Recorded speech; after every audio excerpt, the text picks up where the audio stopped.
In this section, we're going to talk about self-control. There's an older gentleman who is about to undergo surgery. And as it happened, his son is the physician who is about to go and perform the surgery. And just before he goes under, he says to his son, "Remember, son, if I don't make it out of this surgery, your mother is moving in with you." What is self-control? Self-control is all about the problem between now and later.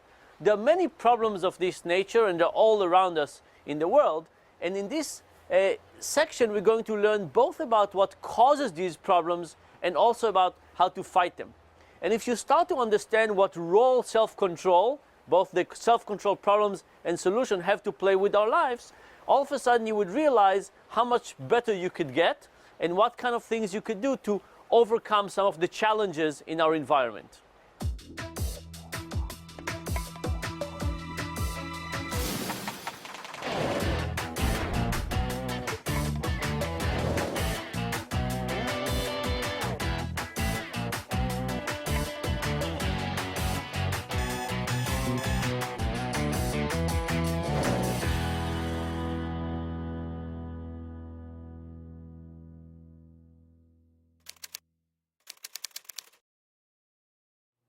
So today I want us to talk a little bit about self-control, what is the problem of self-control, and what can we do about it.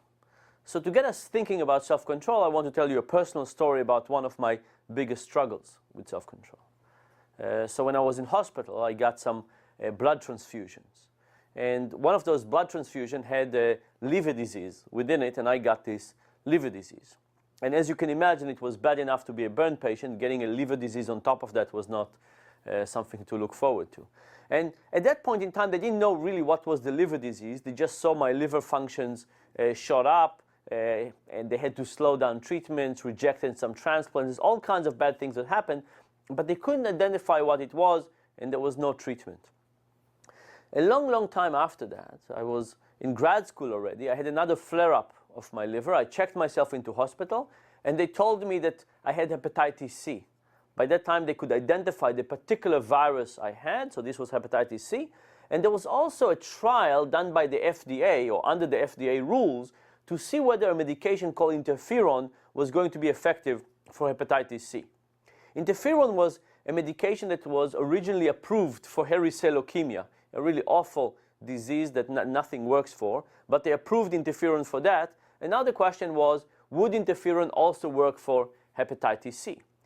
And I asked them, what happens if I don't take the medication? What happens if I don't go on the trial? And they described to me what it might look like to die from liver cirrhosis, which is an awful way to go. So I opted for this trial. The problem was that this trial involved 3 times a week a very unpleasant medication. Now think to yourself, imagine that you had a medication in your hand and you ask yourself whether you want to inject yourself.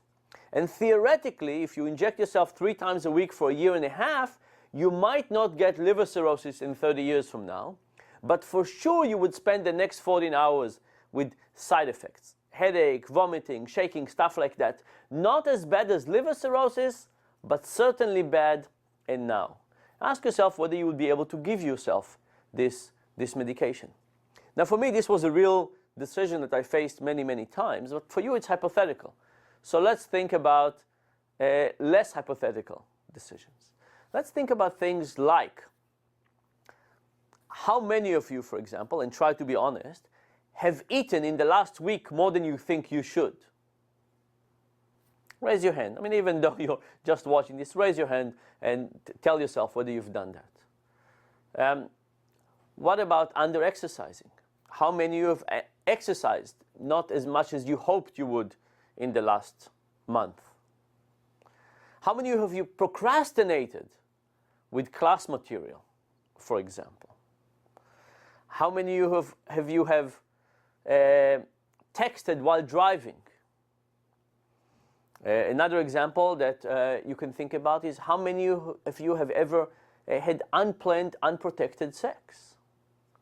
Right? Now, the interesting things with all of these examples is that not only do we recognize that we have done many of them, but we also recognize that we'll keep on doing them.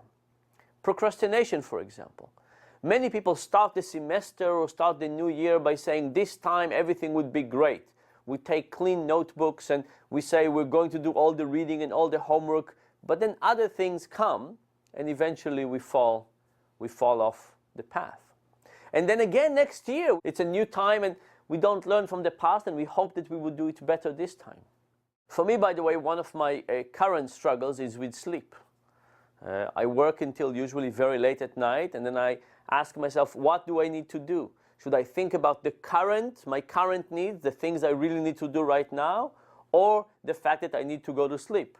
And I delay my sleep and delay my sleep and delay my sleep until eventually I don't get a good night's sleep. If you see black shadows under my eyes, you know where it's coming from.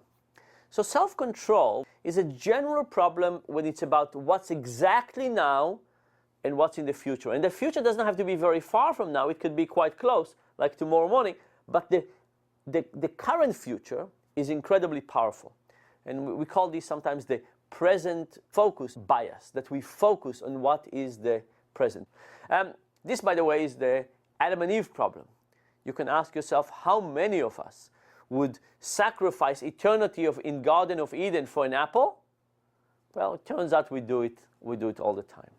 Now, to take all of these examples and think about them together as a general class of problems between what's good now and what's good in the future, I want you to ask yourself the following question. Imagine I gave you a choice and I said, what would you rather have? A half a box of chocolate right now or a full box of chocolate in a week? And imagine the chocolate was just in front of you. And you asked, what would you rather have, half a box now or a full in the week? I'm suspecting that most of you would say, give me the half a box of chocolate right now. It's not worthwhile for me to wait another week for another half a box of chocolate. But imagine I pushed the choices to the future. And I said, what would you rather have? A half a box in a year or a full box in a year and a week? Now, of course, you realize it's the same decision. It's a decision of whether you're willing to wait another week for another half a box of chocolate. Not only that, but you recognize that in a year from now, the second decision would look just like the first one, where you could say, I could have the half a box of chocolate now, or I could wait another week. But phrased this way, and looking at it far in advance, as if it's a year from now, I'm willing to bet that all of you are willing to wait a year and a week for the full box of chocolate. You're willing to wait now another week for another half a box of chocolate. Why is that? It's because in the future we are wonderful people. We will exercise, we will diet, we will not procrastinate, we will not text and drive. All of those things would be fantastic in the future. The problem, of course, is that we never get to live in that future. We get to live in the present, and in the present we make mistakes. So now that we understand the problem of self-control, I want to go back to my story with interferon and hepatitis C. And I want to tell you what I did in this particular case. So I took the medication for a year and a half, and a year and a half later I had another biopsy. My doctor, Dr. Killenberg, told me that I cleared the disease, which was fantastic news. A little while later, the FDA approved interferon for hepatitis C, which was also a good news. And finally, he told me that I was the only patient in this protocol that took their medication regularly. Now you might ask yourself, how could I take it? How could I be the only patient in this very large protocol who took their medication regularly? Is it because I care more about my future? I care more about my liver? I have less problems with immediate temptation? The answer is no to all of those. The answer is that I invented a little trick for myself. And my trick was based on the idea that I love movies. If I had time, I would watch lots and lots of movies. Sadly, I don't have much time, so I don't watch that many movies. But on Monday, Wednesday, and Friday, which were injection days for me, on the way to school, I would first stop in a video store. I would rent some videos I really wanted to watch, and I would carry them in my backpack the whole day. I would get home in the evening, I would look at the videos, I would put one in, I would inject myself, and I would press play. I did not wait for the side effects to start. Instead, what I did is I connected the movies that I wanted to see with the injection, which was something that I didn't want to see.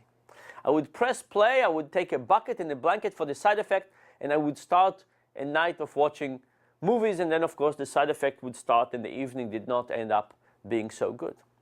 Now, if you think about it, there's a couple of strange things about this story. The first thing is that if we made a list of what's important in life, livers would be up there. Really, really important. We have only one. Side effects and injections, much, much less important. And if you thought about it this way, you should think that me and all the other patients should have taken our medication all the time. But of course, this is not how we think about it. The effect of the liver is dramatically discounted because we also have the time component.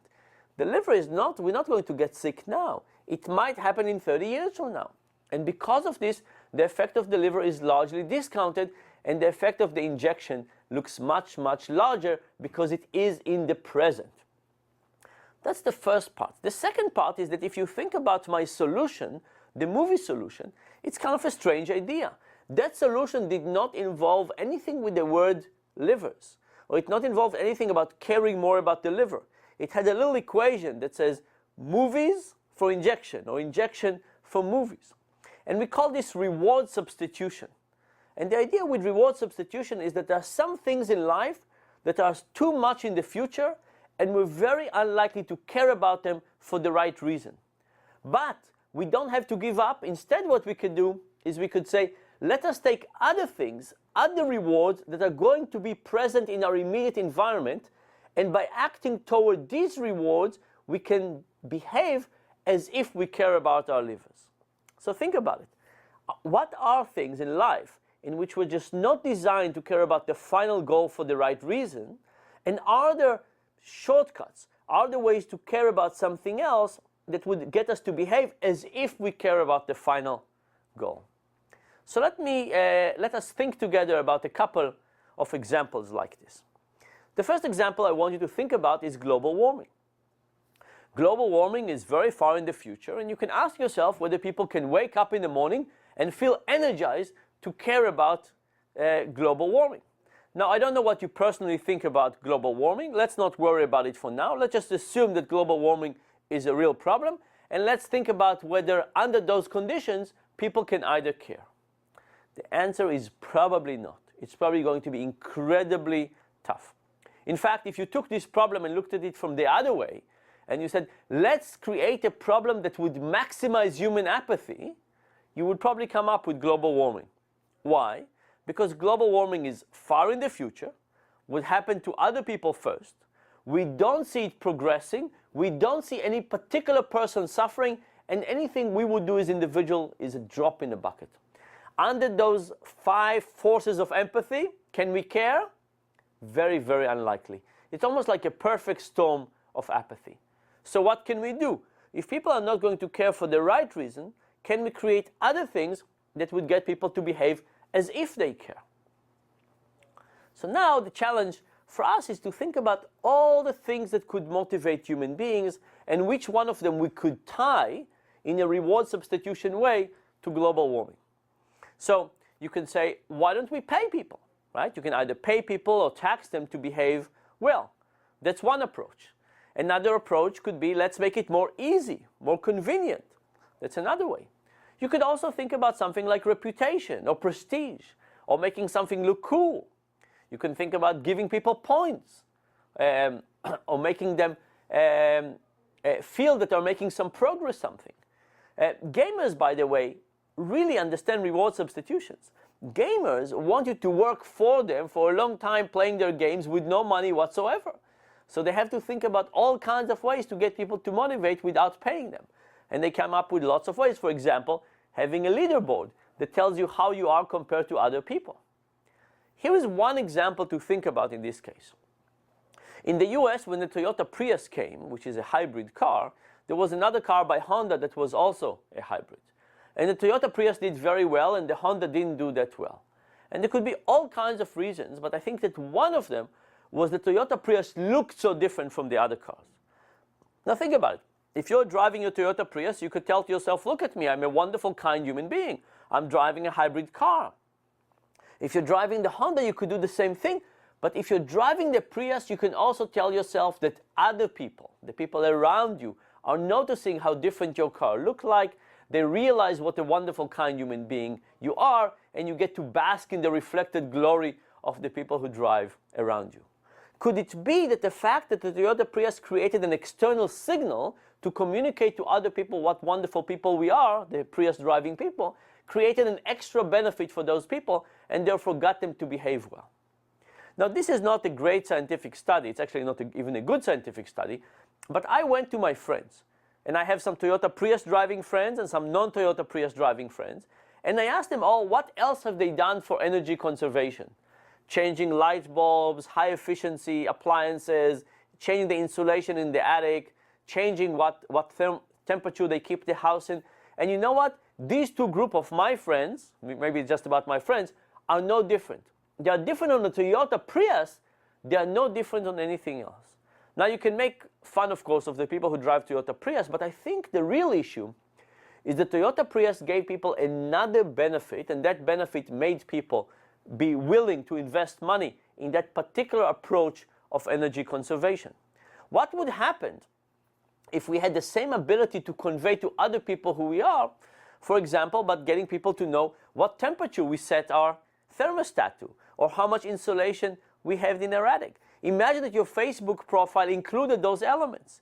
Could you all of a sudden care in a public signaling way about those elements as well? I think there is a potential.